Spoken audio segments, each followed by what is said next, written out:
بسم الله الرحمن الرحيم. السلام عليكم ورحمة الله وبركاته. الحمد لله. فيديو كواد أو كعبة كشرحنا الحمد لله. هذا وافهمنا كعبة سا أو أفرتي ذا جيسي أفرتي ذا دنا إن شاء الله. ما أنتوا حكى هذلنا وحصب إن شاء الله. ما أنتوا حكى هذلنا مقام إبراهيم عليه السلام. يلو جان واي ميشان مقام إبراهيم عليه السلام. مقام إبراهيم محاواي محوية هي أمان شرح دونا إن شاء الله تعالى. مقامنا waxa la dhahaa qofka markuu taagan yahay cagihiisa dhulka meesha yaalaan ama maqaam la dhahaa. maqaamkaana waxa waa meesha Ibraahim alayhi salaam dhagax yar ku istaaga waayo oo wiilkiisa Ismaaciil alayhi salaam u keenay markay dhisayeen Kacbada. Kacbada markay dhisayeen dhagax yar ku istaaga waayo soo Kacbada oo meesha koreyso markay dhisayeen waayo Ibraahim alayhi salaam iyo Ismaaciil alayhi salaam. dhagax yarnuuna ahaa oo lagu istaagay sida taaka yar oo gambar oo kale oo yarna waaye. dhagaxaas hadda meeshan gudaha uu ku jira masawirkiisa hadda la tusnaa waana qaadayeen dhagax la qaadayo waaye markuu dhinacan markuu dhameeyo dhinacaan uu qaysan jiray dhinacaan markuu dhameeyo afarta dhinac oo fiidiyoo koowaad ku sharaxnay afartaas dhinac ay u qaadan jireen. masawirkiisa hadda la tusnaa dhagax yar oo rasuulka nabi Ibraahim alayhi salaam cagihiisana ku sawiran ilaa hadda.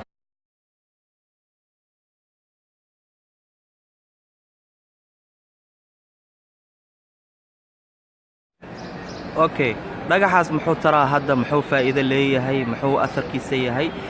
subhanallah loo mar quraanka ilaahay ku sheegay marka koowaad waa kana suuratul baqara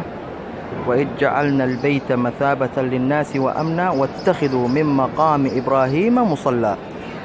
marka maxaa waa macnaheeda waxa waaye inuu ilaahay oo amray nafaray maqaamkan gadaashiisa ina ku tukanno يعني meel waxa waaye oo ilaahay amarna siiyay ina ku tukanno labada rakaco salaada waqtiga salaada fardiga hada lagu tukanayo labada rakacadood oo sunnada hada lagu tukanayo ina lagu tukado wattakhadhu min maqami ibrahima musalla. suuratul baqara waaye juzga koowaad aayada 125 آياتنا وحي سودكتي رسول الله صلى الله عليه وسلم عمر بن الخطاب مركي عمرضة دميين عمر بن الخطاب رسول الله صلى الله عليه وسلم هدا كدغ انه مقام ابراهيم قداشيسا ميل كتكنو مركاسو الهي سودجي قرانك. عمر بن الخطاب رضي الله عنه صدح مرء الهي وركيس اسوافجيين مرنا واكنا مركو واتخذوا من مقام ابراهيم مصلى. رسول الله صلى الله عليه وسلم كسودكتي آيات داس. آيات كلنا وحواي سورة آل عمران كجرتا وحواي فيه آيات بينات مقام إبراهيم. سورة آل عمران نواد آيات بينات معجزة واي سبحان الله من وقت إبراهيم عليه السلام إلى ما أنت إنو يالو دقحاس سبحان الله.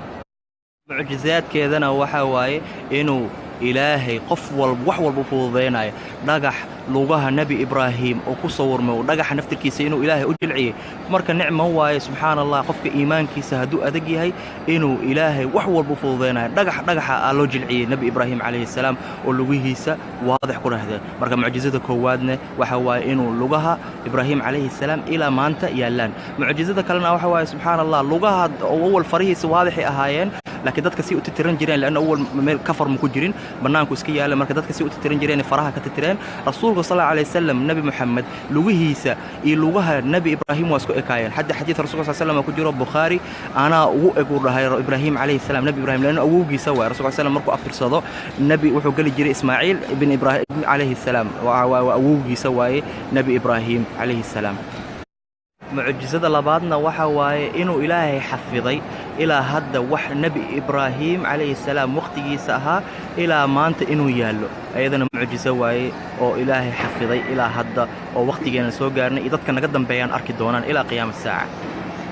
معجزة صدحنا وحوا إنه إلهي مشركين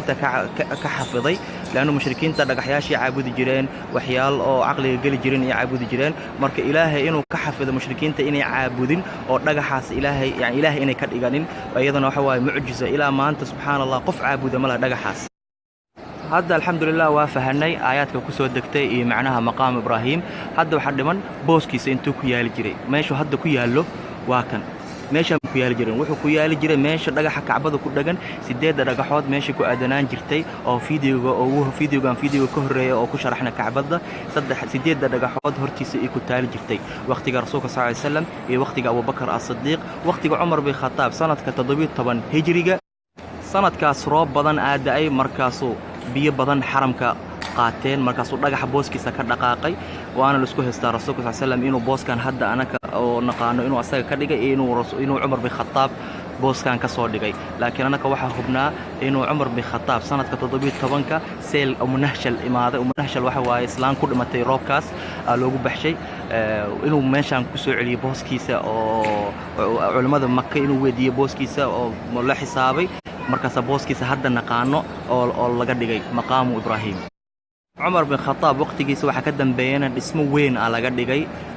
suu roobka loogu ilaaliyo dhismo aad u weyn waaye musawirkiisa hadda la tusnaa dhismaha saala oo looga dhigay dhismo aad u weyn oo ahaa waxa waaye waa dhererka 6 mitir oo ahaa ballacana 3 mitir 18 mitir kadib 1967 miilaadi culimada la isku yeeray si maxaa lahaa buildingkaas weynka cariiriga dadka muslimka tawaafku dhibay marka maxay sameyn lahayn culimada marka waxay ku heshiiyeen in saan hadda anaka sida naqaano in laga dhigo markaas laga dhigay 1967 miilaadi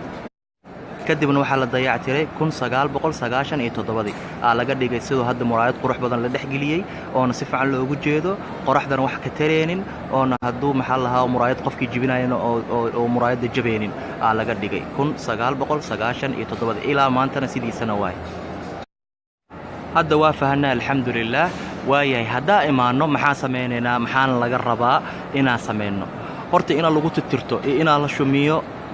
oo jaa'iz ma aha lianu waqtiga dhagax runta markuu dhagax runta saxaabada dhex yaalay ma la shuminaynin ma la tirtireen hadda soo muraayad la geliyay muraayad dadka shuminayaan ilaahay soo hadiyay horta shumis iyo tirtirid wax ay tareysay wixii u faa'iideyso qofka ma jirto anaka waxaan laga rabaa gadaasheeda inaan ku tukano labada rakaco oo sunnada labada rakac marka tawaafka la dhameeyo rakacada koowaad faatixada marka la aqriyo qul yaa kaafiruun in aqrino rakacada labaadna marka faatixada la aqriyana qul wallahu in la aqriyo wattakhidhu min maqaami ibrahim musalla koo waxa laga rabaa inaan ku tukano labo waxa laga rabaa inaan ku duceysatid laanu meelaha meeshan maqaam ibrahim waxa ka dambeeyo dhan waxa waaye meelaha ducada mustajaabka waaye marka qofku waxa fiican haduu waqti u helo cariiri dadka oo tawaafayaan inuu cariiriyo ma la rabo inuu ku duceysto ducadiisana ilaahay waa inta badan oo aqbal doona niyadiisana ilaahay khayr agishto duco goonina ma jirto oo lagu duceysanayo waxa rabta ku duceysan kartaa afka rabtida ku duceysan kartaa waalidkaada u duceynaa naftaada ugu duceey ilmahaada u duceey xaaskaada u duceey kulli waxa waaye waa muslimiinta oo dhan u duceey waxa rabta ku duceysan kartaa labada rakacana qofkii awoodo oo ku tukan karaa qofkii awoodana xaramka dhinacuu rabo uu ku tukan karaa dhinacuu rabo ku tukan karaa waa sunno inuu qofka isdhibo ma aha marka intaas rabna alxamdulillah maanta ina ka faa'iidno ilaahay khayrna siiyo ilaahay noo aqbalana ducadeena iyo ducada waalidiinteena kulli ilaahay noo aqbaro intaas isku ognahay maanta insha Allah fiidiga soo socdana insha Allah mar dhow soo gelin doona insha Allah wassalaamu alaykum warahmatullahi wabarakatuh subhanakallahumma bihamdika astaghfiruka wa atuubu ilayk